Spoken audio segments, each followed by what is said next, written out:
It was the worst and best year of my life. It started out horrific, and it ended with a beautiful beginning of not just a new chapter, but a new book. Scars are scars. They are little tally marks of what you've been through as a human being. About 7 years ago, I had my a kidney transplant. My dad gave me his. But what most people don't know is that about 2 years ago exactly, I went into rejection. Saying that out loud is weird. Whoa, I don't cry. This is...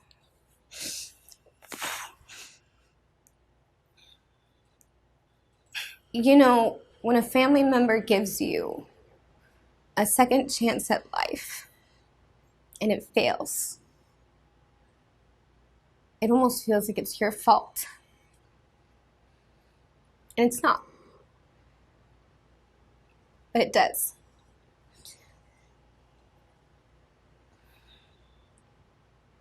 We did all of these tests and all of these treatments to try and save the kidney, but they basically said the transplanted kidney was like a house that caught on fire.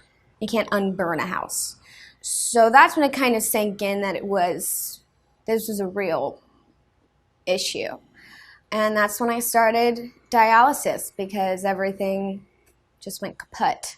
I needed to be hooked up to a machine 3 times a week for 4 hours per session, and I'm such a crazy person, like workaholic, that I was like, I'll take the Tuesday, Thursday, Saturday schedule, so only 2 days of the working week I have to do dialysis. And in May 10th, I had a nephrectomy, which is when they take the old kidney out. We still don't know what caused the rejection. It could have been a multitude of things. And at that time, I was very depressed. For a long time, I was contemplating suicide. I had gone through 26 years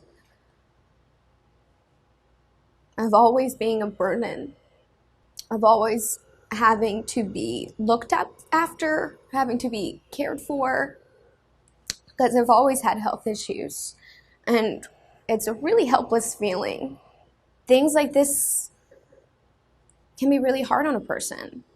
I was on dialysis from February through October of 2017. In about July, we found out that my brother was a match. It was really exciting, but there was still a lot to process.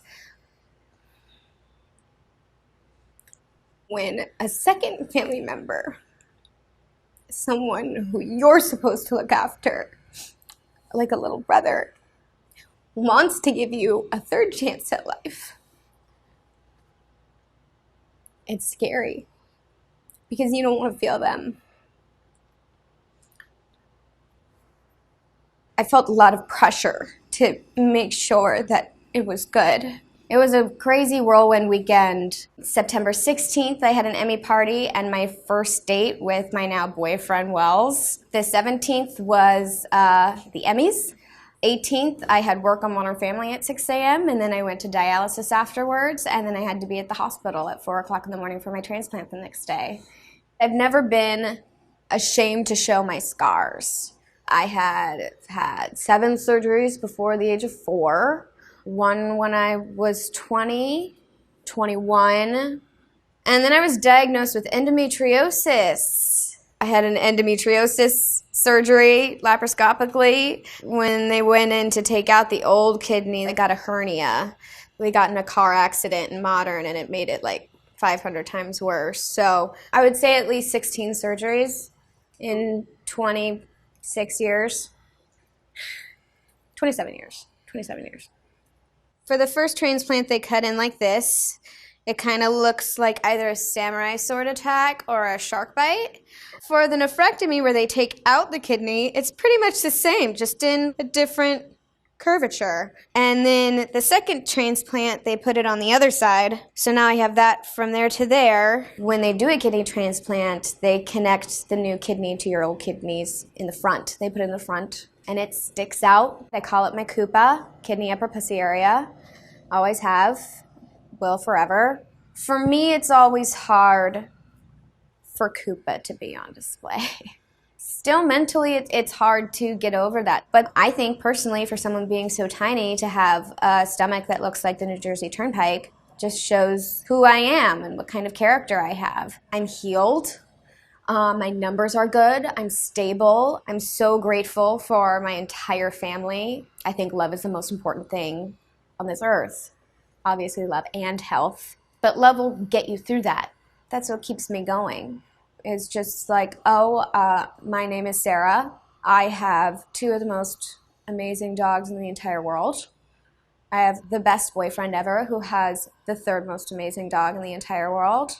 I have the greatest family one could ask for.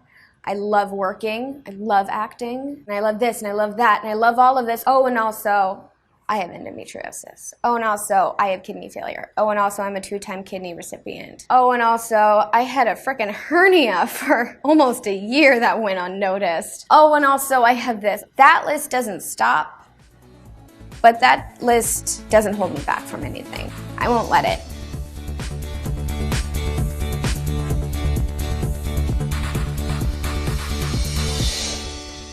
Oh, I would like to say one thing.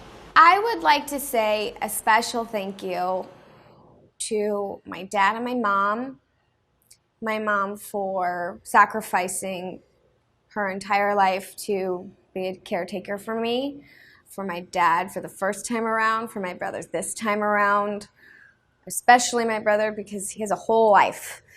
And he didn't drink beer for a really long time for this, and Guinness is his favorite, and I'm appreciative and love him so, so much. So much it hurts. So much it's hard to say sometimes. Thank you to all of my friends and my support system beyond my family. I just have very, very special people in my life, and I would not have been able to make it through without them. I don't know if I say that enough because I think if I say it, I'll cry, and I don't like crying. Which is hard to tell from today, but I don't.